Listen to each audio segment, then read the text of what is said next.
this state of unconditional love is about literally no longer being the sort of judge of who gets love. Like just everyone gets to have love.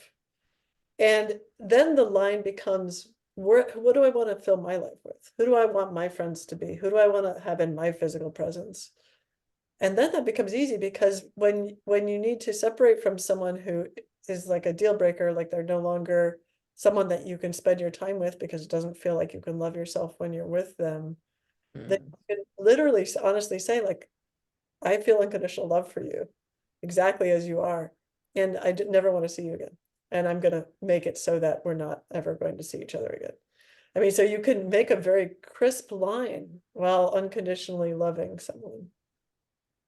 Wow, you just kind of like did a thing for me because it's like, So okay, What oh, did it's like, what I guess I've never had that thought. Like, I'm around someone, I start to feel like this isn't right for me. I think oftentimes what I might do or what anyone might do is say, oh, there's something wrong with this person.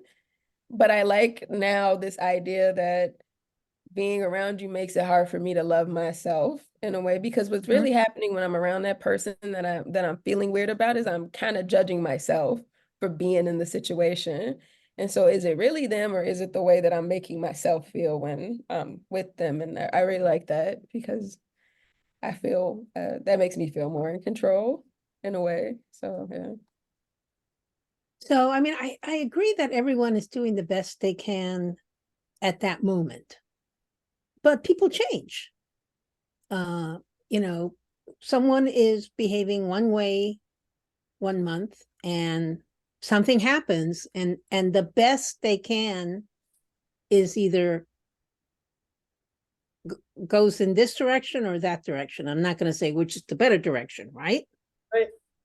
And sometimes I'm with people whose behavior I think is not helpful to them, and that's my judgment call, that's my perception.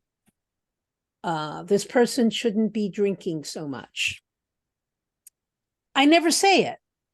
I just, I'm kind of conflicted too. I don't know. Should I say something? Should I not say something? And I'm always going with not saying anything, because I think it's very hard when we tell someone else or give them some idea of something else they could do, for that not to come across as judgmental or preachy, or for them not to put up their barriers immediately. So I Mhm. mostly don't do it because I don't think it works.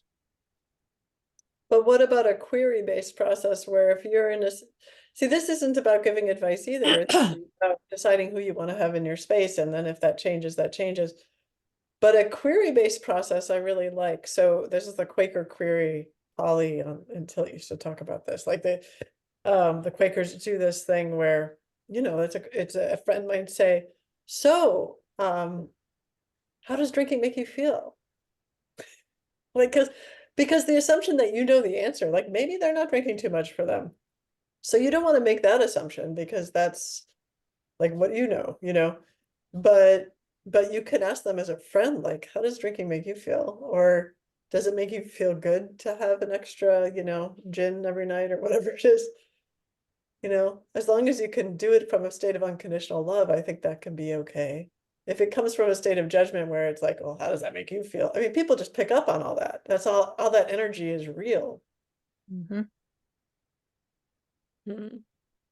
So, so now I have one. So I am currently in a situation where I want to tell someone that they are being self-destructive. Uh-huh. Like it's affecting other areas of their lives. And this is someone I've known for a very, very long time. But I'm also in the mind of Carmen, where it's like, if I say something to you, it won't work. And then but to say, how does this make you feel? Like that's also a hard one, because it's like, oh yeah, how does self-destructing make you feel? How does self-sabotage work? That make you feel good? And usually That's I a tough find one. that the person who's engaging in this behavior already knows Oh yeah. that this is problematic for them. And so when you ask them, how does it make you feel? You're just as likely to get a sarcastic or antagonistic answer back. Now, by asking that question, you may have provided them a useful little prompt that will have some consequence later on. I don't think you're going to have it would be rare, I imagine, to have an immediate positive impact. Oh, it doesn't make me feel good. I guess I should stop. You know, I don't think that's going to happen. Yeah, that's why Al-Anon, the Friends and Family of Alcoholics, exists, because the fantasy that you're going to be like, so I think you're drinking too much, and they're going to be like, oh, maybe you're right, I'll stop, is like, that just never happens. It's almost never happens. So yeah, there's I don't know the right way to do it, but I do know that loving yourself to the point where you decide who's basically on your team in your environment, and that could change, is really, really good.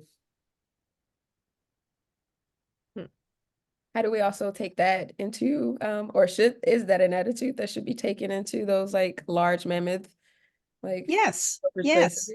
Like, Yeah, you know, excellence at work or in anything, and including in large mammoth organizations, only occurs when people give that effort their discretionary energy.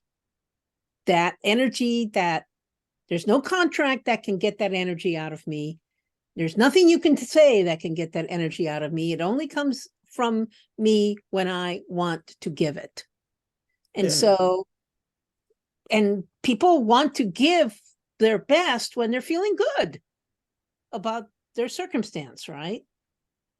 So it's all about feeling good.